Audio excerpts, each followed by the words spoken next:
তারা এই শোভাযাত্রার মাধ্যমে এটাই প্রমাণ করতে চায় এই দেব দেবীগুলোই বছরের শুরুতে বৈশাখে দেশকে সুখ ও সমৃদ্ধি দিবে। শিরক, সম্পূর্ণ শিরকি মতবাদ। কিসের লক্ষ্মী আর অলক্ষ্মী? সুখ শান্তি কে দেন? আল্লাহ। আপনি সংস্কৃতি মানতে যে তো আল্লাহর তৌহিদের বিপক্ষে অবস্থান নিলেন। এই সংস্কৃতি মানার কোনো সুযোগ নেই।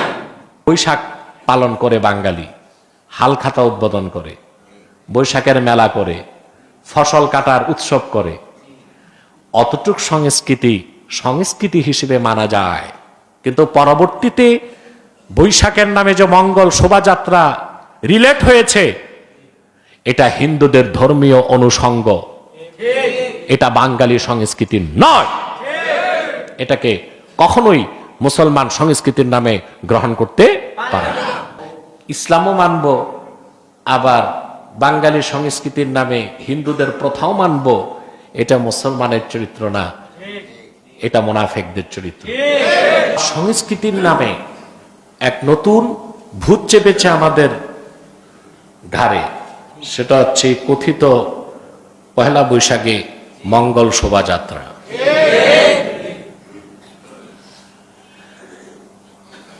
সংস্কৃতি কতটুক মানা যায়? দ্বীন ইসলামের মৌলিক বিষয়ের সাথে সাংঘর্ষিক কোনো কিছুই সংস্কৃতির নামে, চেতনার নামে, আদর্শর নামে মানার কোনো সুযোগ আছে? পহেলা বৈশাখটা নিঃশব্দ সংস্কৃতি নয়। চারুকলা থেকে যে মঙ্গল শোভাযাত্রা বের হয়, 1985 সালে এটা প্রথম শুরু হয়েছে বাংলাদেশ। যশোরে এক সাংস্কৃতিক সংস্থা প্রথম এটা বের করল 1985 সালে। আর পশ্চিম বাংলার এক হিন্দু ছাত্র ঢাকা চারুকলায় পড়ত, সে 1989 সাল থেকে ঢাকা চারুকলা ইনস্টিটিউট থেকে সংস্কৃতির নামে হিন্দুদের সম্পূর্ণ হিন্দুয়ানি সংস্কৃতি, হিন্দু ধর্মের একটা অনুষঙ্গ মঙ্গল শোভাযাত্রা বাঙালির চেতনার সংস্কৃতির নামে এদেশের যুবকদের ঘাড়ে চাপিয়ে দিয়েছে। 1989 সালের আগে কি বাংলাদেশের সংস্কৃতি ছিল না? বাঙালি সংস্কৃতি ছিল না? এই নতুন সংস্কৃতি কোত্থেকে আমদানি হলো? সংস্কৃতির বয়স তো কম হয় না। বাঙালি জাতির ইতিহাস যদি হয় 1000 বছরের পুরনো, তো তার সংস্কৃতিও হবে 1000 বছর। 1989 সালে মঙ্গল শোভাযাত্রা আবিষ্কার করল বাংলাদেশে পশ্চিম বাংলার এক হিন্দু ছাত্র। সে কৌশলে হিন্দু ধর্মের একটা অনুষঙ্গকে সংস্কৃতির নামে বাঙালির উপর চাপিয়ে দিয়েছে। আর নির্ভর বাঙালি কিছু যুবক, বিশ্ববিদ্যালয়ের ছাত্র দিন সম্পর্কে জ্ঞান না থাকার কারণে এই হিন্দুত্ববাদ ও ব্রাহ্মবাদের ধর্মীয় অনুষঙ্গকে সংস্কৃতির নামে গিলে ফেলেছে। এখন আলেমরা মানুষকে সতর্ক করলে তথাকথিত বুদ্ধিজীবীরা বলে ধর্মের সাথে সংস্কৃতির সম্পর্ক নাই। তার মানে হচ্ছে এই সব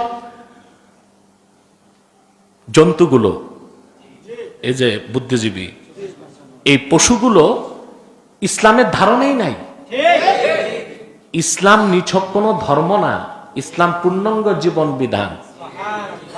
মুসলমানের শিক্ষা জীবন কি হবে, সংসার জীবন কি হবে, সাংস্কৃতিক জীবন কি হবে, তার সংসার জীবন কি হবে, তার যুদ্ধনীতি কি হবে, তার রাষ্ট্রনীতি, তার পররাষ্ট্রনীতি, এ সব কথাই 1500 বছর আগে ইসলাম পরিপূর্ণভাবে স্পষ্ট করে দিয়েছে। অতএব ইসলামও মানব, আবার বাঙালি সংস্কৃতির নামে হিন্দুদের প্রথাও মানব, এটা মুসলমানের চরিত্র না, এটা মুনাফিকদের চরিত্র। দ্বীন ইসলাম পূর্ণাঙ্গ জীবন বিধান। সুবহানাল্লাহ। দ্বীনের কোনো পরিচয় আমরা জানি না।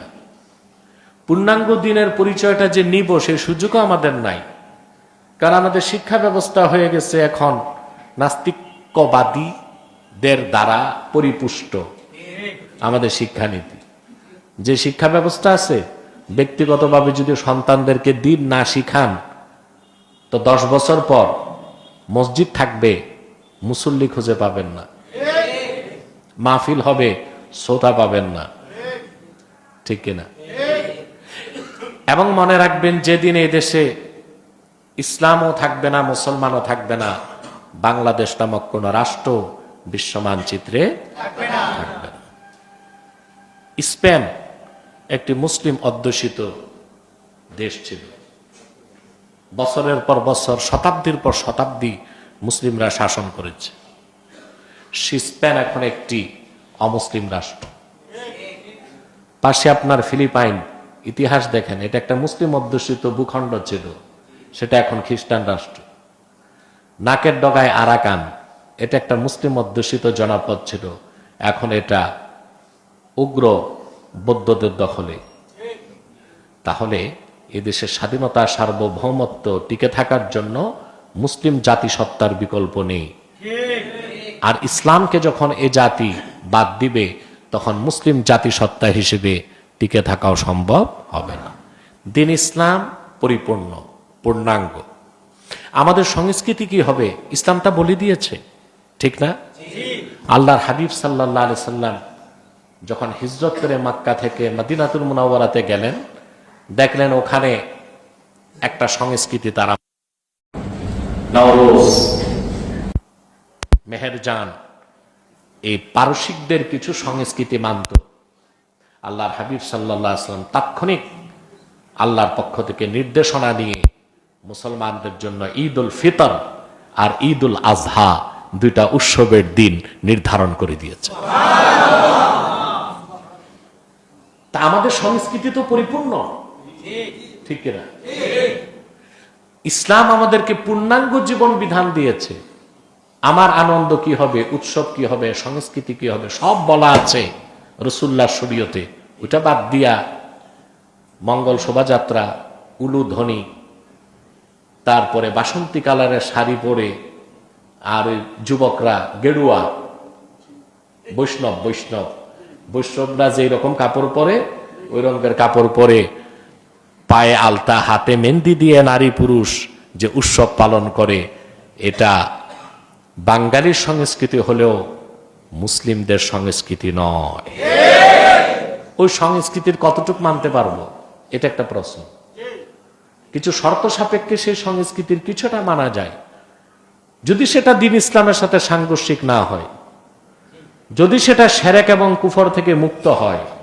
নিছক কোনো রেওয়াজ, কোনো পর্ব আপনি সামাজিক পর্ব হিসেবে গ্রহণ করতে পারেন। পয়লা বৈশাখ আগে কিভাবে পালন হতো? বৈশাখী মেলা হতো, বাতাসা, মিষ্টি, নাড়ু এগুলো বিক্রি হতো, মানুষ কিনতো, আনন্দ করত। তারপরে ভালো কিছু রান্না বান্না করে মানুষ উৎসব পালন করত। এগুলো ছিল 80-র দশকে, 70-এর দশকে। কিন্তু 1985 সাল থেকে বাংলাদেশে এই অপসংস্কৃতি চালু হয়েছে। আপনার বৈশাখের মেলা নামে পহেলা বৈশাখ উদযাপন হয়। এটা হিন্দু ধর্মের যে অনুষঙ্গগুলো সংস্কৃতিতে চাপিয়ে দেওয়া হয়েছে, সেই সংস্কৃতি মানতে গেলে আপনি তো মুসলমানই থাকবেন না। এই ঠুনকো সংস্কৃতি দিয়া করবেনটা কি? আগে তো আপনার দিন ঠিক রাখতে হবে। আর আমাদেরকে আল্লাহ এমন একটা পরিপূর্ণ দিন দিয়েছেন তার হাবিব মুহাম্মদ সাল্লাল্লাহু আলাইহি ওয়াসাল্লামের মাধ্যমে 1500 বছর আগে, যেখানে সব আছে সমাধান। আমাদের সাংস্কৃতিক জীবন কি হবে, আমাদের সংসার জীবন কি হবে, আমাদের যুদ্ধ অবস্থাকালীন সময় কি হবে, আমাদের ব্যক্তি জীবন কি হবে, রাজনৈতিক জীবন কি হবে, সব বলা আছে।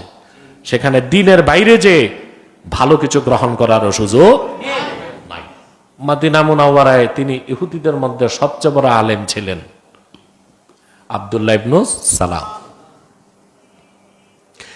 আব্দুল্লাহ ইবনে সালাম রাদিয়াল্লাহু তাআলা আনহু, তিনি এসে রাসূলুল্লাহর কাছে ঈমান এনে মুসলমান হয়ে গেলেন। ওনার সাথে আহলে কিতাব ইহুদিদের অনেকে মুসলমান হলো। এখন রাসূলুল্লাহর শরীয়তে সব তারা মানতে লাগলো। গোপনে গোপনে আব্দুল্লাহ ইবনে সালাম মুসা নবীর শরীয়তের কিছু ভালো কাজও চুপচাপ করতে লাগলেন। বুঝলেন? উনি নিজের বিবেক থেকে কাজ করেছেন যে ইসলাম তো পুরাটাই মানলাম, পাশাপাশি যদি একটু মুসা নবী এত বড় নবী ছিলেন, ওনার শরীয়তের ভালো কাজ একটু একটু করি, তো সমস্যা কি? কথা বলে আল্লাহ বরদাস্ত করলেন না। তাৎক্ষণিক সূরা বাকারা 208 নম্বর আয়াত নাজিল হয়ে গেল। আল্লাহ তিরস্কার করে বললেন, ইয়া আইয়ুহাল্লাযীনা আমানু, হে ঈমানদারগণ, যারা আমার হাবিব মুহাম্মদ সাল্লাল্লাহু আলাইহি ওয়াসাল্লামের শরীয়তকে বিশ্বাস করেছো, আমার হাবিবের উপর ঈমান এনেছো, উদখুলু ফিস সিলমি কাফা, পরিপূর্ণভাবে ইসলামে প্রবেশ করো। ইসলাম গ্রহণের পরে মুসা নবীর শরীয়তের কিছু পালন করার সুযোগ না। এখন আপনাদের কাছে প্রশ্ন, যদি ইসলাম গ্রহণের পর মুসা নবীর মতো ভালো মানুষের শরীয়তের কিছু মানলে মুসলমান না হওয়া যায়, তো ১৫০০ বছর পরে মুসলিম দাবিদাররা যদি ইসলামকে স্বীকার করার পর সংস্কৃতির নামে হিন্দুয়ানি মতাদর্শ মতবাদকে গ্রহণ করে, পয়লা বৈশাখের নামে সংস্কৃতির নামে, তারা কিভাবে মুসলমান হবে? সুযোগ আছে? বুদ্ধিজীবীগুলো বলে ধর্মের সাথে সংস্কৃতির কি সম্পর্ক? এগুলো কোন লাইনেই তো পড়াশোনা নাই এদের। দুনিয়ার প্রত্যেকটা সংস্কৃতি উৎসারিত হয়েছে ধর্ম থেকে। আপনি দেখেন, এই যে মঙ্গল শোভাযাত্রা, ওই শোভাযাত্রায় কি আছে? সূর্যের প্রতিকৃতি। হিন্দুরা সূর্যকে সূর্য দেবতা বলে। সেখানে আছে ইঁদুর, পেঁচা। পেঁচা হচ্ছে হিন্দু ধর্ম মতে লক্ষ্মীর বাহন। বন্য মহিষ, পাগলা গাবি, এগুলো হচ্ছে সব হিন্দু ধর্মের কল্পিত দেবদেবী। তারা এই শোভাযাত্রার মাধ্যমে এটাই প্রমাণ করতে চায় এই দেবদেবীগুলোই বছরের শুরুতে বৈশাখে দেশকে সুখ ও সমৃদ্ধি দিবে। শিরক, সম্পূর্ণ শিরকি মতবাদ। কিসের লক্ষ্মী আর অলক্ষ্মী? সুখ শান্তি কে দেন? আল্লাহ।